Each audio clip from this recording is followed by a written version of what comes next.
Hello, I am Craig Mauss, and I will be doing this presentation on the impact of the testing on current COVID numbers. So we've heard a lot in the news recently, especially towards the end of July, about the increased number and the peaks in positive tests across the U.S., as well as some peaks in the death rate as well. And a lot of people are questioning, whether businesses are being safe and if government officials open things up too quickly or without the proper precautions in place. While other people, have said that, well, this is just because there's an increased number of testing and that testing's gotten better, and that's why we're seeing this growth. So I wanted to take a look at that and see what the data really showed, to help give business owners as well as government officials, and even the public, a better idea of if things are being done in a safe way and what's really driving these numbers. And for this, I really just focused on the U.S. I didn't think it would be productive to do the entire globe. It would take quite a while. So this presentation will focus only on the United States. So to start with, I overlaid the daily death rates versus the daily positive cases. So through some trial and error, I thought the best way of doing this was this dual axis, showing in red the daily death and blue the daily positive cases. So as you can see, the daily death rates really peaked, in April and early May, and started climbing again towards the end of July, which I kind of spoke to. But conversely, the amount of positive cases were relatively low in April, and then grew substantially in the July timeframe. And again, that's a lot of people attribute this to the idea that the testing has gotten substantially better between that April to July timeframe. So now that those are kind of the solid numbers of actual people who have tested positive and the death rates, but how does the daily testing rates correspond to both the daily positive cases and the daily death rates? And to do this, I uploaded this daily testing data from ourworldindata.org. So the best representation I found was overlaying the two, of new tests versus new positive cases that were based off of the daily, doing a dual axis here. And so in yellow is the new test, the daily test, and the blue is the daily positive rate. So as you can see, there's a pretty big correlation between the two, especially as we move into the end of June and into July. They start tracking each other very closely in terms of the daily rates and new cases versus how many people are being tested. So this does support the theory that a lot of the new cases are probably ones that we're just finding more, and that a lot of other ones were falling through the cracks. And some of these may be asymptomatic people that were not tested originally because when there was a shortage of testing and everything, you had to have symptoms. So now a lot more asymptomatic people are being tested and found to be positive. So doing the same thing, I wanted to look at how the number of daily tests is correlated to the number of daily deaths. So, and this shows kind of the converse of the previous slide of the daily tests to daily positive cases.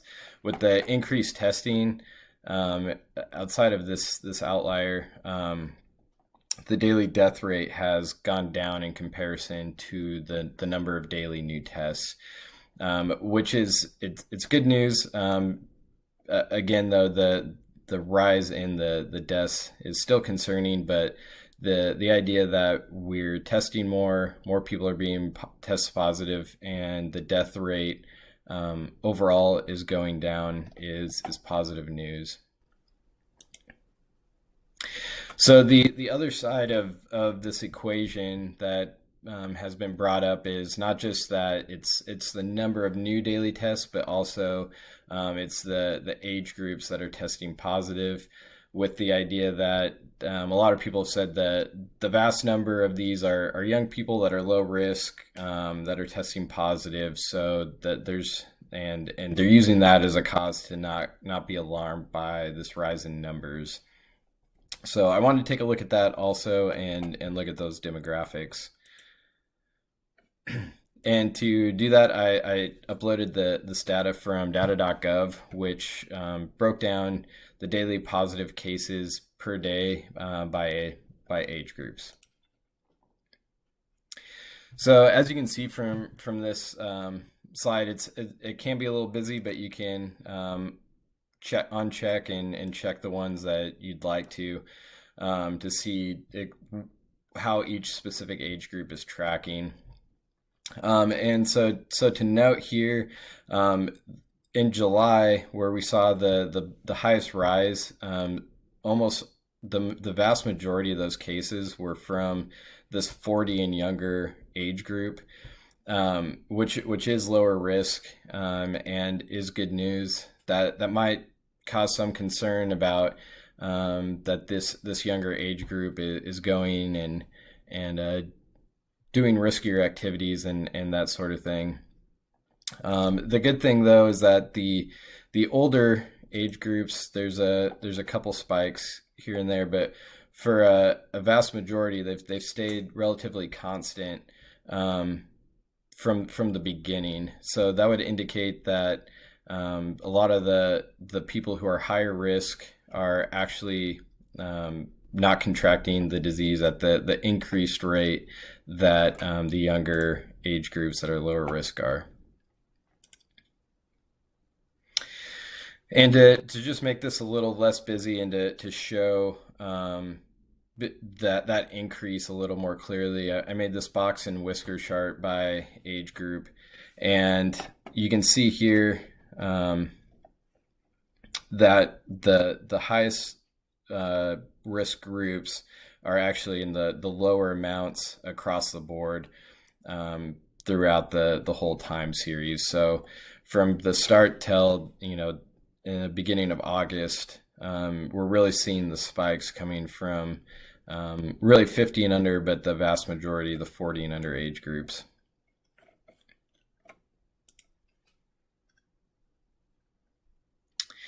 And to just give like a vast overview, when you collect all the data, I took the conformed group for all ages and total confirmed cases and made this into a nice chart that you can see. And again, the highest is the 31 to 40 age group, followed closely by the 18 to 30. And again, a lot of those tests have been positive in the July timeframe, because a lot of those people in those age groups didn't qualify for testing earlier on.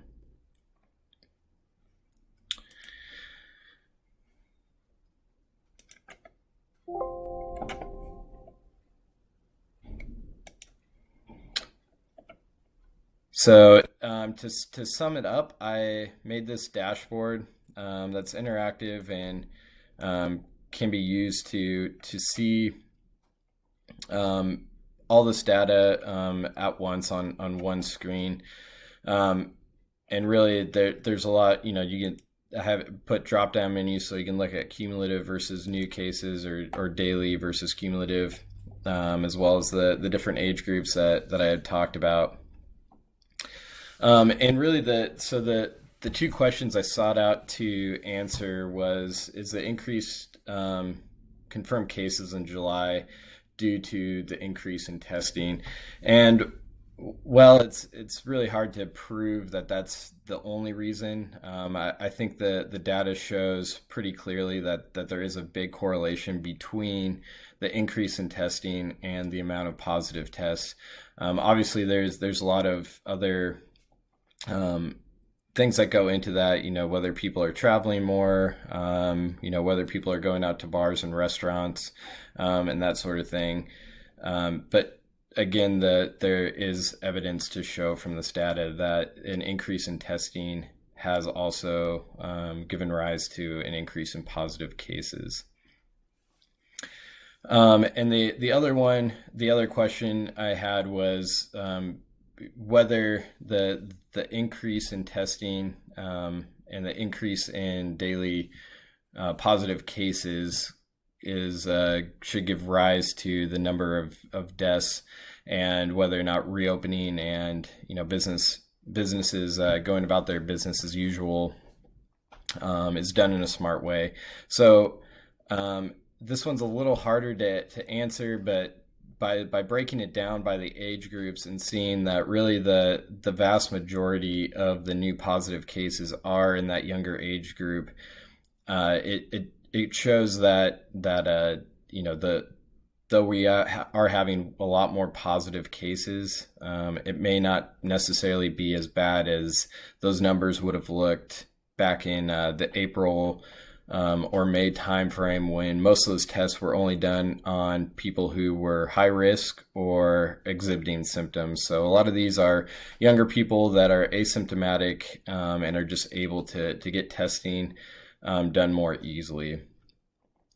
So in all, though the numbers of positive cases has increased through July, the daily deaths have not corresponded in the same way. This is largely to do with not only the increased number of testing being taken each day, but the number of positive tests in the lower risk age groups that I talked about. This information can be helpful for business and government individuals as they look at their business model and opening up either on a local or national scale. And so I did this data, this presentation on the U.S. as a whole, but the same methodology could be taken for a state, a business, or just a local community, even to try to kind of assess where they're at and whether it's smart for that local government or that local business to open back up. And with that concludes my presentation. Thank you for the time.